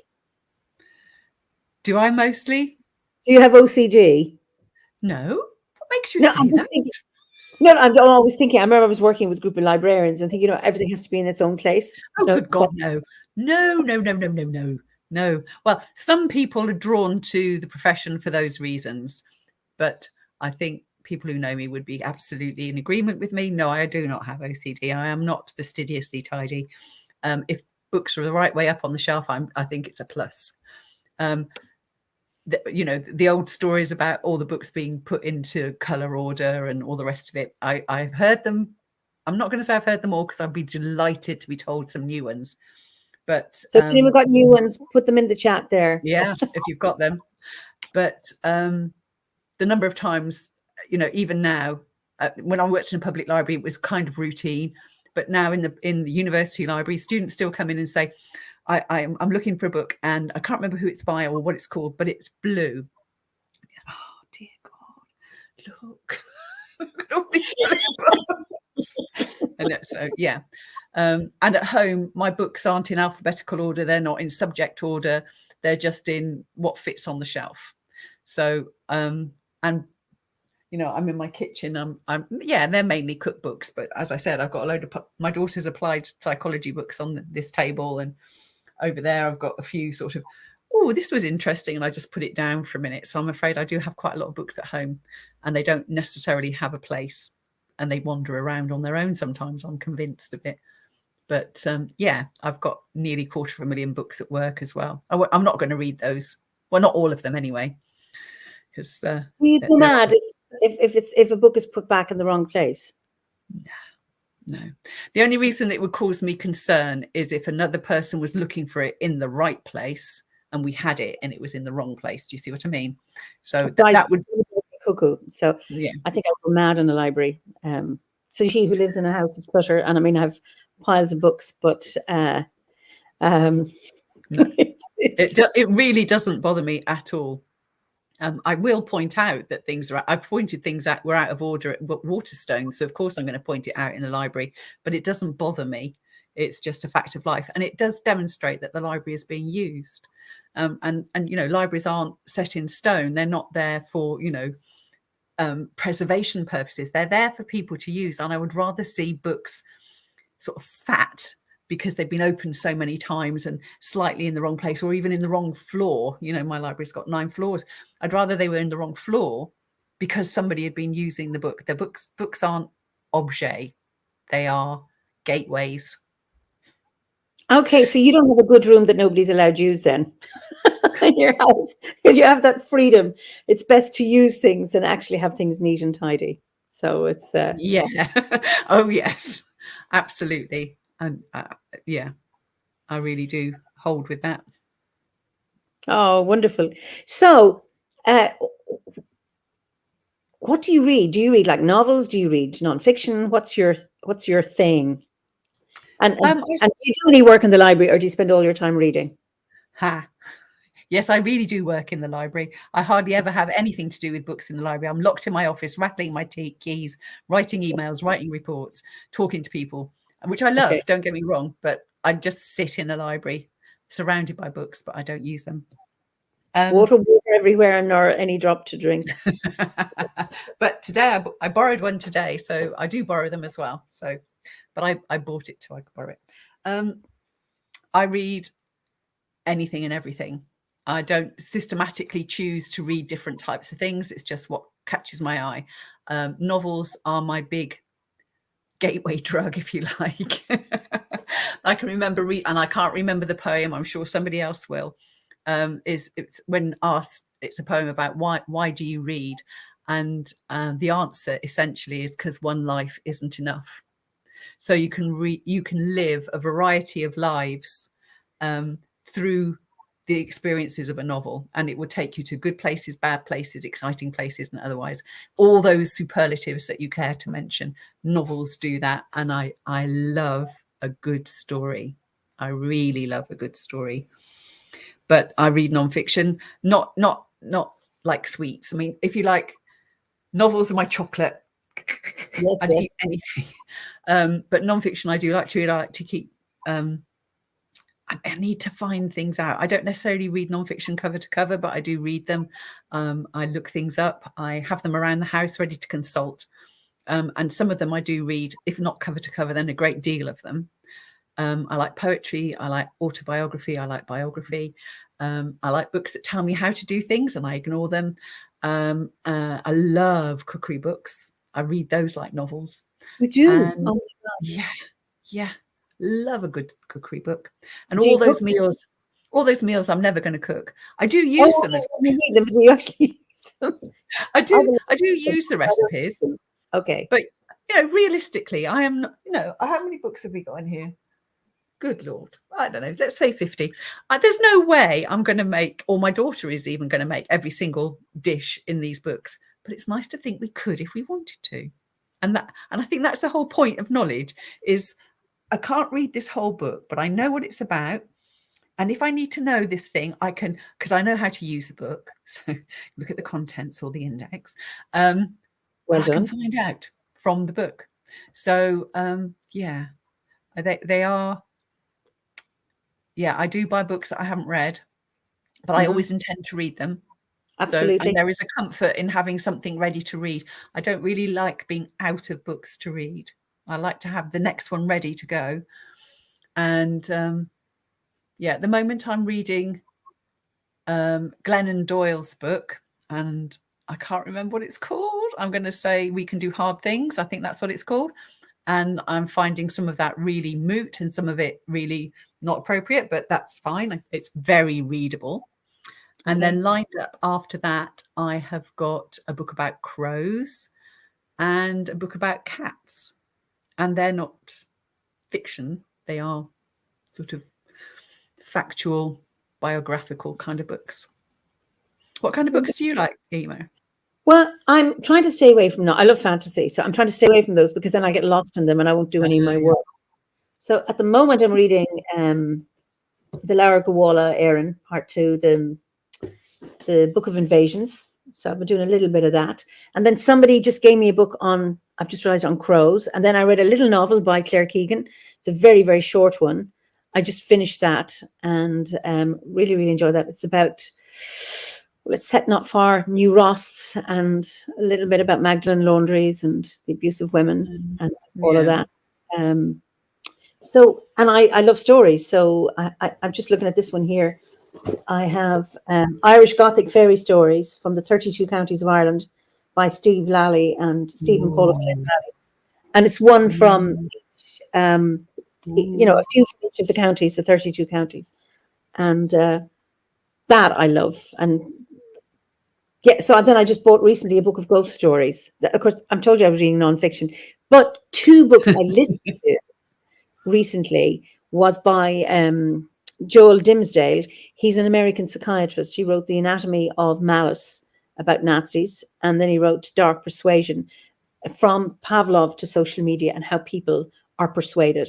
And the studies, they're big in the US, looking at the possibilities of brainwashing and, is brainwashing possible and how are people's minds controlled?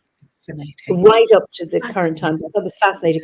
And I could listen to that while I'm on my bike or walking, being plugged in on audio, and just fascinating. Fantastic. And I've got Brené Brown's new book, Anatomy of the Heart. I've done read chapter 1. It's the kind of thing you can't sort of gobble up in one sitting. So I've read one chapter, it's percolating, and then I'll go on to read the next one and so on. That one's going to take a while. So I think it deserves the time.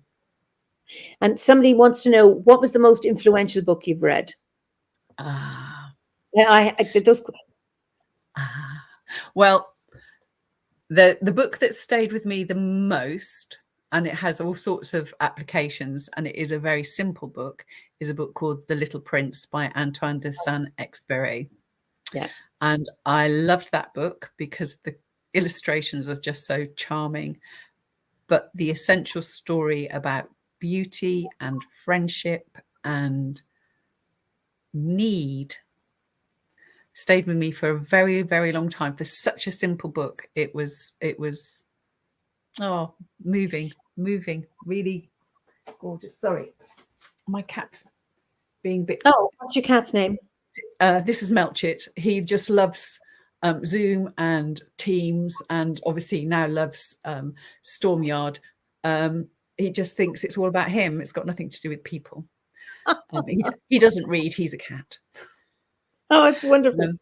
So yeah, Little Prince, beautiful book. I know there's a few people there are a few fans here. And Michelle said, I love a good book on crows. Well, I have one in my Kindle and I never got to finish it, but I think it's called Corvus. And it's written by a woman in the UK someplace who used to have rats. Her children had rats in cages, pets. And somebody had given her doves and she had them outside. And then she got a name for accepting rescue birds. And she had jackdaws and rooks in her house. And then she started to write about them because she started to observe them and their behavior. And she became an expert just because people were giving her birds that had fallen out of trees or had been orphaned or whatever. And it was just absolutely fascinating. And the temperaments of these corvids and how they go crazy if they saw a buzzard in the distance from the sky, even though the corvid is inside, and what they'd splash around on their water bowl if they got angry, and how they used to steal money and like paper, £5 notes, and put them in behind things and behind a cupboard, just ripping off wallpaper and making little stores for themselves. Just fascinating. And how you observing corvids in your house and how they interact with humans, and just incredible. Fascinating stuff. I mean, the story that it's very dangerous asking me what most influential favorite book is. The Sword in the Stone is one of those stories that I read when I was quite young, and it just stayed with me, along with one called Elidor by Alan Garner. Okay, that was probably really. I'm going to start listing books, so I better shut up. Because The Sword in the Stone was by, I can't remember the author's name. T.H. White. That's right. Okay, I have it, but I couldn't remember the name. And that's about Arthur. So that's about Arthur as a boy, really, and it's about growing up in a castle and learning about magic and kinglyship and communication with Merlin. And fantastic book. Hannah says, and this is really interesting. You remember the Ladybird books? Of course.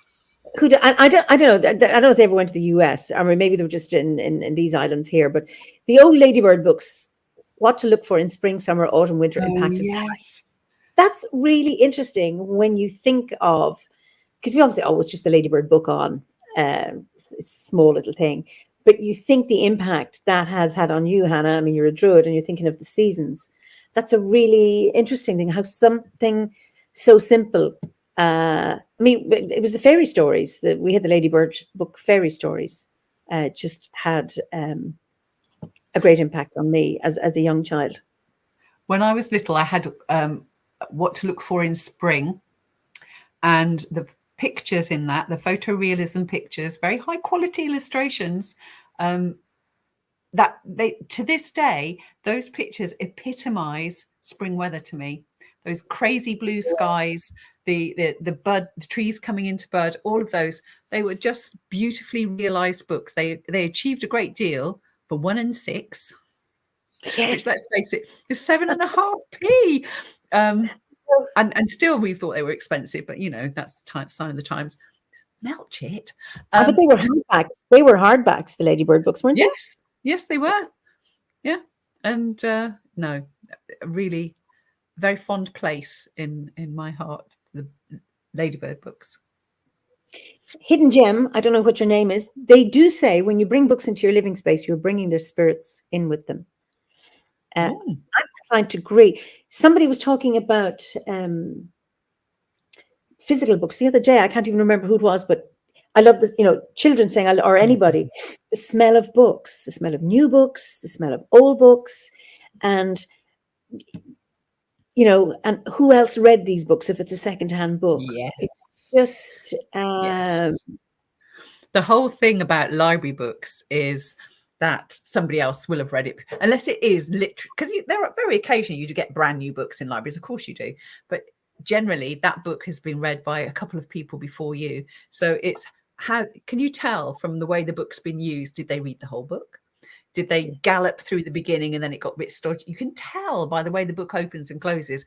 But that whole thing about smelling a book and knowing what the smell of new paper and fresh ink is all about.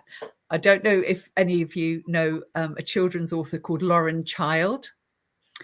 She wrote books about Charlie and I Will Not Eat a Tomato Ever and those kind of things. Yes, I do. Yes, we had them for our kids. I didn't remember. What's the name again? Lauren Child. Lauren Child. When she was very new to the publishing world, she came. I was very lucky. I did meet a lot of children's authors back in the day. She came and gave a talk to us, and she was talking about her favourite book, and it was from the library, and she virtually had it on permanent renewal. And she said, "I loved that book so much, I licked it." Children are grotty, aren't they? And you just think, oh, no, that's not nice. And then you kind of think, I kind of understand what you mean, though. Not that I would ever lick a book, you understand, but you can see how you just be so in love with that book that you smell it, lick it, whatever. And it's like, I don't like the smell of new books because I don't like the smell of the ink and sometimes shiny paper. I just don't like. Shiny paper's nasty. But I like, and Shanti says that old book smell is enchanting in itself, and I agree. I love that. There's something, I mean, I know it's a bit fusty and it's a little bit musty and all of that, but still there's like, oh, this comes from an old house or an old place. And that I love because I like old things. It's that also, it's that magical creak. That's the thing I used to, or when you get a hardback book and you open it very gently and open it and you hear that just as it opens, and it's not that horrible crack that you split the spine, but that creak, you're the first person to open that book. It's the quality of the paper, it's the quality of the stitching, it is the quality of the glue. And then you get what they call a perfect bound paperback, and you very gently roll it open like you're supposed to, and the wretched thing goes, and that's it. You've broken the book, and you have to hold it together with bulldog clips while you're reading it. Really frustrating. Actually, one book by Karina Tynan called The Táin. She retells the stories of the Táin, Cuchulainn, but from the perspective of the women in the stories. And it's only been out, it's called Táin, Táin, and her daughter is the illustrator. But the cover, it's beautifully bound, but the cover opens, it's separate from the book. It looks like it was badly finished, but it's not. You see the stitching. So that means you can open out the book to look at the illustrations that may cover 2 pages. And I'd highly recommend that. So Karina Tynan is her name, and it's karinatynan.com is her website. But she's a brilliant story. She's very, very poetic, but she's telling these stories from the various women characters in the story. But it's that book. She made sure she designed it in such a way that you can open out the book and you look at the illustrations and nothing tears. Fantastic. And the thing is, Eimear, I really don't need any more encouragement to feed my habit, but I will. That sounds like a really beautiful book. Buy books. I'm terrible. I mean, Howard and I used to go to conferences or whatever. We'd say, no, we're not buying any books this time because we're not going to take them back in the plane with the weight. And invariably, always do. Always do. You can't. It's kind of rude not to, really. That's a good excuse. And I stopped going in Glastonbury when we go to the gatherings, going into those bookshops because they're dangerous. They are very dangerous. It's just like a sweet shop. There we go. It's a terrible vice. Books. I can tell you worse ones, but not here. Indeed, yes. Well, this is what would you say? Patrick Bourgeois says, I loved the old pop-up books when I was a child. They felt like they came alive. I never had any as a child. That just shows how old I am. But other people seem to have them, but we didn't. I think my parents were far too practical. They'll only tear those. We're not getting them. It's kind of pop-up books are things that your nice aunts or uncles buy you rather than your parents. Well, though I did buy pop-up books for my own children because I just thought they were lovely. I don't think I had pop-up books when I was a child. Part of me thinks they weren't really in production then because they would have just been too expensive. That's quite a genuine thing. But at work, we've got a special collection of children's books, that date back to the 1600s. And we've got an alphabet book. It's just a little slim book. And obviously alphabet books are aimed at young children, not as young as children nowadays that learn to read, but 11, 12-year-olds. So this alphabet book is illustrated as well, which is really extraordinary. And instead of A is for apple, it's A is for Archer. So it is a different time and a different age group for the alphabet books. So it definitely wasn't a pop-up. Definitely wasn't a pop-up. Oh, wonderful. So hidden gem, my children bought me a Kindle so I wouldn't keep buying books. It didn't work. I love the feel and smell of books and the company of them. I have a Kindle. I love them for novels. So if I'm traveling, I have the Kindle. It's only one thing. But in terms of nonfiction, I need the physical book to be able to look at all of these things. And to use it to find the information. Absolutely. Exactly. Yeah. Oh, I love old books. You can't hide from getting books. I tried to quit, then Oxfam found me on Facebook, so I gave up. This is like a support group for people who have a book buying problem. It's not a problem. It's fine. It's fine. Yeah, it's like, what would the world be like without books? Yes. I mean, with the advent of electronic books, there was this great sort of, we don't need books anymore, and bookshelves are a thing of the past. And there was a kind of swing towards electronic books, but equally it swings back, because particularly if, like me, you wear glasses, or if you like the physical interaction with a physical object, reading books is a different thing to reading for a story's sake. So I do see that there is a point for Kindles. I really do. But the swing back to books, it's like the swing back to vinyl, really. People do like the appeal of interacting with a physical I think so. And I remember when videos, and people had VCRs and playing them at home and said that was, that's the death knell for cinema. And that's not true. Even though you have Netflix, you still have those. Well, now we can go back into cinemas now, thank goodness. But cinemas still are important for people. Still part of our culture. Yeah, because they do different things. And I think it's the fact they do different things. It's important, actually, that they carry on doing those different things. Otherwise, we would all be stuck at home, wouldn't we? Plugged in. That's right. And there's a social element. There's and of course all the good food that you get in cinemas. Good food, Eimear. Oh no, I can't. I'm being positive. Okay, all right, okay. I'll accept that. I thought you meant those cinemas like they have in London, not around here in Bedford, but in London, where you get served alcohol in a nice city. Oh yes, but it's all in the big city, not here. I was with Philip and Stephanie in Lewis. There's a very, very nice cinema there with a restaurant. And we went out there and I thought, oh my God, this is beautiful. It was food, and then you ate and then went into whatever cinema you were going to. So Poppy says good popcorn. I'm not too sure. But I do like popcorn, but it's the stuff they put on it. I'm not so sure. And I don't like Coke. So, but I remember taking my kids to the cinema. I'd buy stuff in the supermarket and then say, I'm bringing a big handbag with me, and you say nothing. And at least you know what you're getting then as well. Adrienne says, bibliophiles unite. I'm a page sniffer myself. The scent of books brings on some sort of olfactory nirvana. Well, absolutely it does, doesn't it? It really does. Can I tell you a story? And I can't remember the author, so I do apologize. But it could have been, no, I'm not going to say. But this author produced a book, was doing a talk in a public place, and we were all listening, rapt to his words, even though I can't remember who it was. And one of the women in the audience said, would you sign my book, please? You'll notice it's not a brand new copy of the book, but it's marked with the champagne from my wedding, because I took this book with me on honeymoon. And he was so touched that she'd actually taken his book on honeymoon with her. And it had the champagne from when they were celebrating. So of course he signed her book. Beautiful. That's a great story. Wonderful. And it's true, even though I can't remember who it was, because I thought it was Michael Rosen, but I'm not sure. So I don't want to be misquoted. Oh, I said it out loud. God, I'm so stupid. Oh, that's great. Hey, Sean just brilliant. And then there's books and then there's films, because Sean Hinchcliffe says the film Belfast is brilliant, and I do want to say it, but Lord of the Rings film made me go out and buy the book.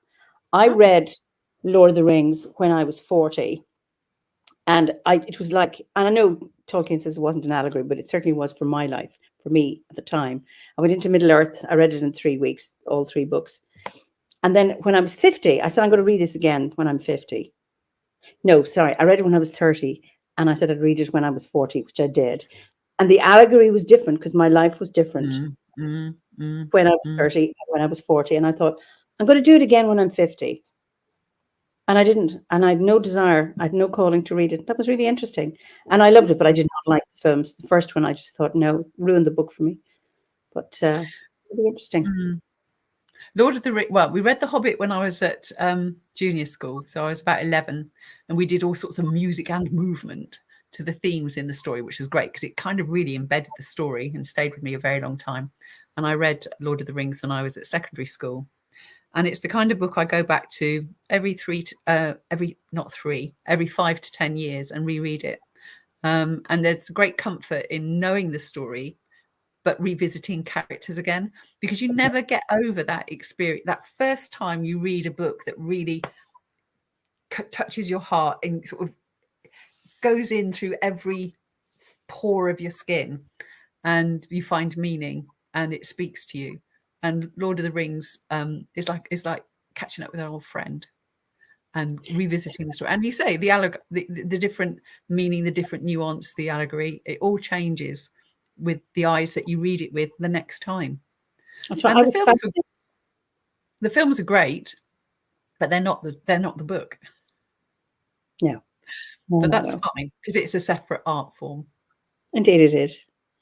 Okay. Yeah. So listen, we're coming to the end of our time, and we could talk for so much longer. It's just it's like there's so much else that we could talk about. Well, but it's just... yeah, all those Brussels sprouts waiting to find their moment of glory. Oh, it's been such a joy talking to you, Sarah. I really, really enjoyed it.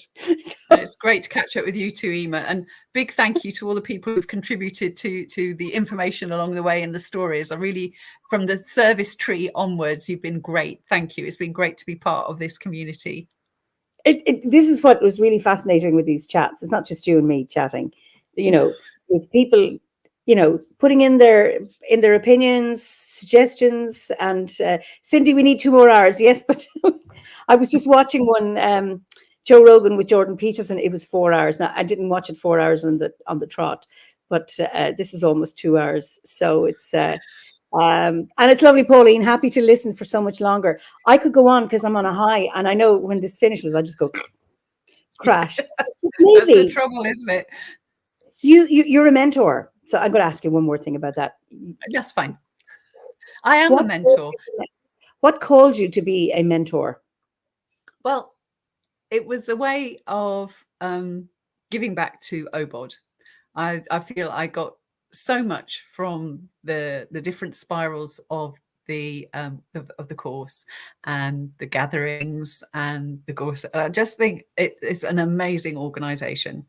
And I can remember, and I think you may remember me saying that when I was a bard, particularly, I was terrible at writing to my mentor. And I just thought, yeah, there must be lots of other people like me who think exactly the same thing and don't want to write to their mentor. I can be a listening ear. I like people, and I hope I have something to contribute. So I don't know what I had in my head. So I mentor bards. So that's very exciting. And one of my bards is getting to the stage of writing their review. That's even more exciting. And it's just woo, first one, woo. I've got about 15 or 20 people who write to me when they feel like it or don't. That's fine. And I get insights into the way that they are working with the Guerci. And it's just fascinating. And some of them are in America, some of them are in the UK. I've got a couple in Australia. So the experiences are not just different because of the individual, but the country that they are working in and the correspondences that they use there. It's yes, I hope I'm giving back to the order, but I'm also getting so much from it as well. So yeah, I'm really enjoying that. And it was Chrissy, if she's still here, who made me do it. It was what? Chrissy Kimber. Did she? That's brilliant. Yes. Oh yes, get on with it. Yeah, Chrissy's yes, she absolutely loves it. But you know what's lovely, and I think it's one of the things I really value. That, I mean, I was really bold. I didn't apply for a mentor for 6 years because I was just paranoid. It's like, I can't write. And if I say, this is the experience I've had, does it look like I'm showing off? Or is it like, is that all you can say? Devil in the deep blue sea. I would have preferred a face-to-face supervisor because I'm used to, as a psychologist, face-to-face supervision. Yeah. And I had a lovely supervisor, or I'm saying it again. Mentor, in my 6th year, I eventually got over. I said, for God's sake, just apply. And I still didn't write to her. And every 6 weeks, she'd just say blessings of whatever the festival was. And then I did everything in one go. And then I thought, the next time, I'm not going to do that for the OBOD. I am just going to be a good girl. And I did. And I engaged with my mentor. Right. It was all my own block about this. But you know what was really nice?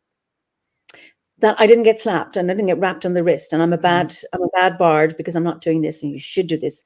Cindy, how are mentors matched?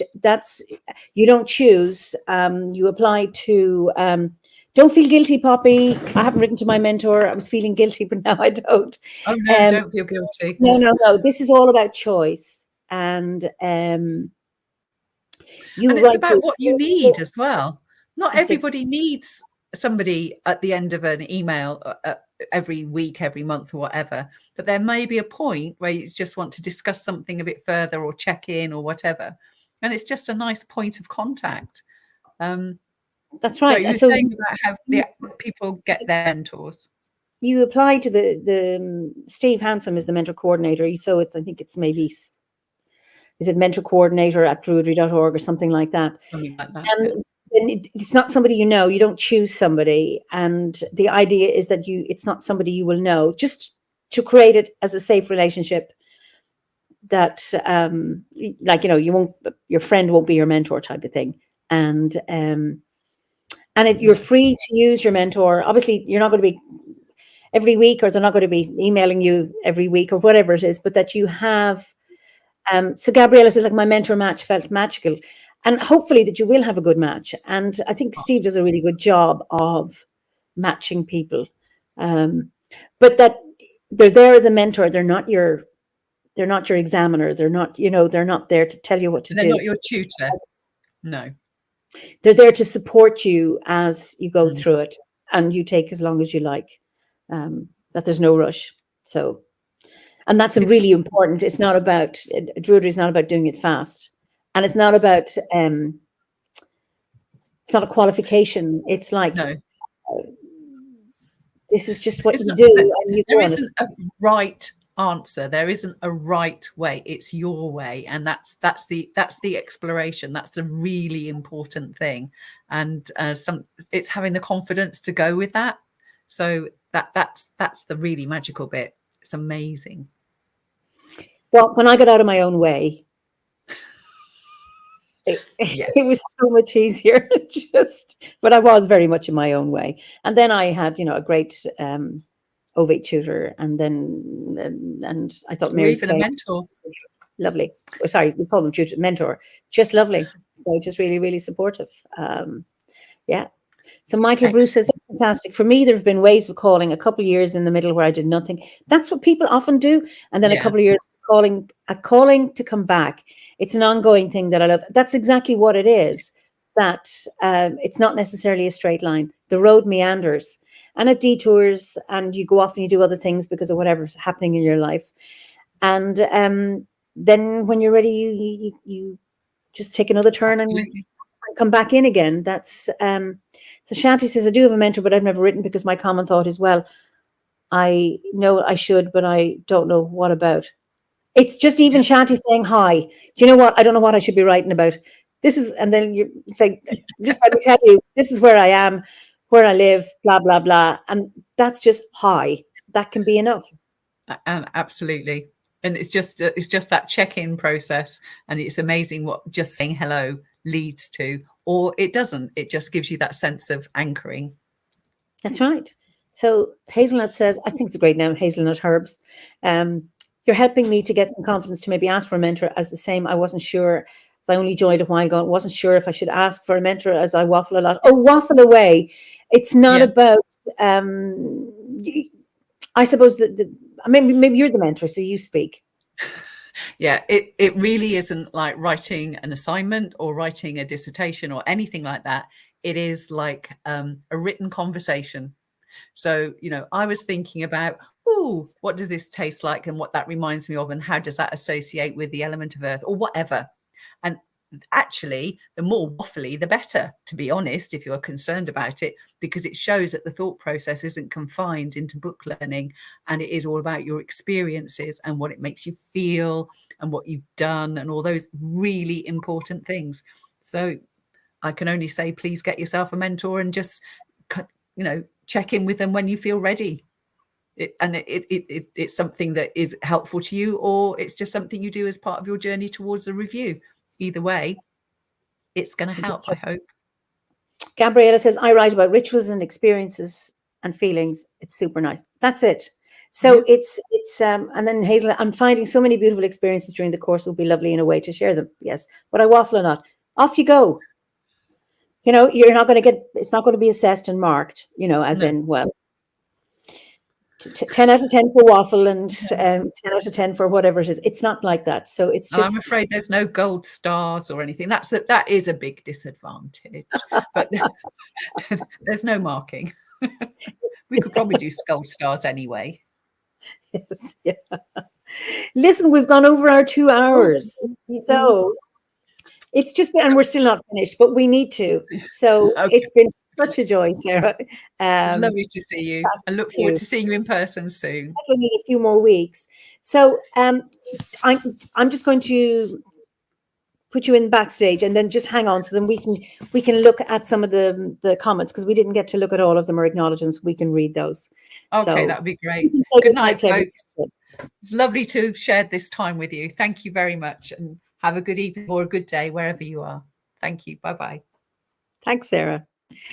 Well, thank you for joining us this evening, this morning, this afternoon, wherever you are. It's been just lovely to have you and your comments, and judge that you really enjoyed our chat this evening. So listen, I look forward to seeing you next week for another Fireside Chat. And in the meantime, be well and enjoy the rest of your day or night. And until then, slán go fóill.